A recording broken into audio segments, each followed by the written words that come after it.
বাংলাদেশের ক্রিকেট কোন জীবনে জিতেছিল আসলে প্রশ্নটা আমার। মানে নির্বাচনের সাথে ক্রিকেট হেরে যাওয়ার সম্পর্কটা কোথায়? ক্রিকেট হেরে যাওয়ার সম্পর্কটা নির্বাচনের সাথে, কারণ বাংলাদেশের ক্রিকেটের চেয়ে এই নির্বাচন, বোর্ডের ক্ষমতা, রাজনীতির দ্বন্দ্ব এগুলো অনেক বেশি ফোকাসড, অনেক বেশি মানে আপনার এটা নিয়ে আগ্রহ বেশি। এই ক্রিকেট বোর্ডে ঢুকতে চায় সবাই, কি মধু আছে সেটা যারা ঢুকতে চায় তারা জানে। তার মানে ক্রিকেটের চেয়ে তো ক্রিকেট বোর্ডের রাজনীতির চর্চাটা বেশি গুরুত্বপূর্ণ, হয়তোবা ওই পয়েন্ট অফ ভিউ থেকে তিনি বলেছেন। মাঠের ক্রিকেটে বাংলাদেশের লেজেগোবের অবস্থা, কিন্তু দেখবেন ক্রিকেট বোর্ডের অ্যাকাউন্টে টাকার কোনো অভাব নাই। তো যেখানে উন্নতি দরকার সেখানে উন্নতি নাই। যেই জায়গা নিয়ে মানে দুইটা পক্ষেরই কথাই যদি আমি বলি, ধরেন আপনি সরকার এবং সরকারের বিরোধী, এরা দুই পক্ষই। সরকার কি এখন তো ইন্টারিম চলছে, সরকারই তো না, মানে তা তো ইন্টারিম, তারা অতিথি আসবেন চলে যাবেন। আমি এটা কি বলে এটাকে, এটা আমরা থিওরিটিক্যালি বলতে পারি। আচ্ছা, থিওরিটিক্যালি বলতে পারি কে আসলেন কে চলে গেলেন, বাংলাদেশে কে আসে কে চলে যায় এটা বোঝা মুশকিল। যতদিন পর্যন্ত মানে আপনি ইন্টারিম নাম যতক্ষণ পর্যন্ত না চলে যাচ্ছে ততক্ষণ পর্যন্ত আপনি বলতে পারছেন না এটা ইন্টারিম বা কি। So very difficult.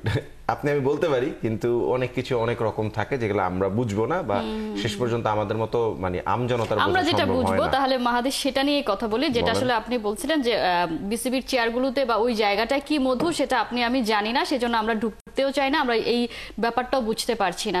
আমরা তো একটা ব্যাপার বুঝি যে ওখানে যারাই বসুক তারা ক্রিকেটটাকে এগিয়ে নেবে, যাদেরকে দেখতে পাচ্ছেন তাদের উপর ভরসা রাখা যায়। যাদেরকে দেখতে পাচ্ছি তাদের উপর ভরসা রাখা যায়, তারাই ছিলেন বা তারাই আছেন ঘুরে ফিরে।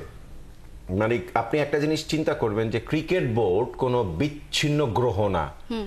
এইটা এই পৃথিবীর বুকে বাংলাদেশের ভেতরে একটা ক্রীড়া সংস্থা। তো আপনি শেষ 17 বছরে মানে এই ইন্টারিম গভর্নমেন্টের আগের 17 বছরে মোরলেস যা দেখেছেন, এই ধরনের বোর্ডগুলোর উপরে সরকারের একদম একচ্ছত্র আধিপত্য এবং সেই হস্তক্ষেপটা থাকে। তারা বলে তারা শুধুমাত্র একটা পর্দা দিয়ে চেহারাটা ঢেকে রেখে বলে আমি নাই, আমি ঘুমটা দিয়ে রেখেছি। কিন্তু এটা তো একটা ওপেন সিক্রেট, আমরা সবাই জানি, আপনি জানেন, আমরা জানি যে সরকার চায় না এমন কেউ এই ক্রিকেট বোর্ডে আসতে পারে না বা ফুটবল ফেডারেশনে আসতে পারে না।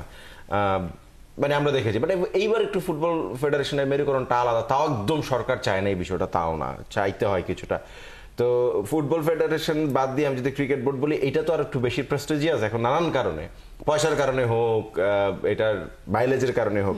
সো গভর্নমেন্ট চায় না এমন কেউ এখানে আসবেন এবং এখানে দুইটা পক্ষ বানিয়ে ফেলবেন, একটা সরকার পক্ষ, একটা রাজনৈতিক দলের বিশেষ পক্ষ বানিয়ে তারপরে আপনি এখানে যেই নাটকটা হলো, এইটা বললাম তো, এটা বিচ্ছিন্ন কোনো, যে এটা ইউরেনাস নেপচুন কিংবা প্লুটো তো না, এটা পৃথিবীর ভেতরে বাংলাদেশ, আর বাংলাদেশের ভেতরে বাংলাদেশ ক্রিকেট বোর্ড। সো আমরা যেমন জাতি হিসেবে আমাদের ক্রিকেট বোর্ডও তেমন।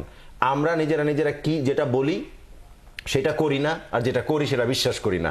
সো সবকিছু একই রকম ভাবে চলেছে আর কি। মানে আমি বলবো যে যারা বিরোধী পক্ষ, যারা নির্বাচন বর্জন করেছে, তারাও খুব ভালো করে জানতো না তারা আসলে ক্রিকেট বোর্ডে কি হইতে চায়, কি করতে চায়, এবং গভর্নমেন্ট হস্তক্ষেপ করবে এটা তো পুরনো সত্যটা মেনে নিয়ে তাদেরকে করা উচিত ছিল।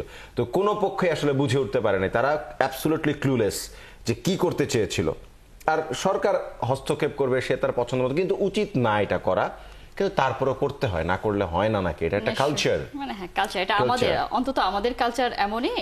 আমাদের কেন হবে, আপনি বিসিসিআই যান, ভারতীয় ক্রিকেট বোর্ড, ওই সৌরভ গাঙ্গুলিকে যতদিন বিজেপি চেয়েছিল ততদিন থেকেছেন, যখন চান নাই তখন থাকতে পারেন নাই। পাকিস্তান তো মানে এটা তো মনে করেন একটা মিউজিক্যাল চেয়ারের মতো। ইংল্যান্ড, অস্ট্রেলিয়া, সাউথ আফ্রিকার ক্রিকেট বোর্ড নিয়ে নানান ধরনের মানে তাদের জাতিগত একটা সমস্যা আছে। অন্যান্য একদম হাইলি প্রফেশনাল বোর্ডের ক্ষেত্রেও যে একদম মানে সরকারের মিনিমাম লেভেলে কোনো হস্তক্ষেপ থাকে না তা তো না। তো সরকারকেও এটা বুঝতে হয়। নিশ্চয়ই সেভাবেই হয়তো চলছে। দিন শেষে যে আমরা শুধু এটাই চিন্তা করতে পারি যে যারা আসবেন তারা ক্রিকেট নিয়েই চিন্তা করবেন, যারাই বসুক আমাদের তো আসলে সেটা নিয়ে কোনো দ্বিমত নেই, কোনো সমস্যা। যারাই বসুক আমাদের কোনো সমস্যা নাই, দ্বিমত নাই, ব্যাপারটা এত সহজ না। যারাই বসুক তারা একটা প্রপার ওয়ে ফলো করে বসুক। যদি বলে যে এটা একটা মানে স্বায়ত্তশাসিত প্রতিষ্ঠান যেটা আইসিসির আন্ডারে, তাহলে মানে যারা সংগঠক তারাই আসুক, গভর্নমেন্টও তাদের অযাচিত হস্তক্ষেপ বন্ধ করুক। আবার অনেকেই ভুইফোর নানান ধরনের সংগঠন বিভিন্ন অমুক রাজনৈতিক পরিচয়ের লোকজনকে ডেকে নিয়ে না আসুক, জায়গাটা ফেয়ার অ্যান্ড ফ্রি থাক, এটা ফেয়ার ফ্র্যাঙ্ক থাক। এখানে যারা সত্যিকার সংগঠক, যারা বাংলাদেশ ক্রিকেট নিয়ে এত বছর ধরে কাজ করেছে তারা আসুক, কিছু কিছু জায়গায় নতুন সংগঠক উঠে আসুক। এটাও একটা পাইপলাইন হোক সংগঠকদের জন্য, ক্রিকেট নিশ্চয়ই। পরিচালনার জন্য, ক্রিকেট সেটাই তো অ্যাডমিনিস্ট্রেশনের জন্য। basic, মানে সেটাই তো হওয়া উচিত, হ্যাঁ। এভাবেই তো প্রসেসটা আগানোর কথা। কিন্তু কোনোদিনও আগায় নাই আর কি। আগায় না, ভবিষ্যতে আগাবে বলে আমি বিশ্বাস করি সেজন্য না। তো আমি বলেছেন যে ক্রিকেটের ফিক্সিং কে থামানোর আগে এই জায়গাটা ফিক্সিং থেকে আসলে রক্ষা করতে হবে, সেটা আসলে কতদূর হবে আমরা তামিম জানি ইকবাল না। আসলে মানে এই বোর্ডে কেন ইলেকশন করতে চেয়েছেন, উনি প্রেসিডেন্ট হতে চেয়েছিলেন, কেন চেয়েছেন, উনি মানে পুরো সমীকরণ এবং মেকানিজম সম্বন্ধে কোনো আইডিয়া রাখেন কিনা এটা বললাম না, অ্যাবসলিউটলি ক্লুলেস মনে হয়েছে আমার কাছে।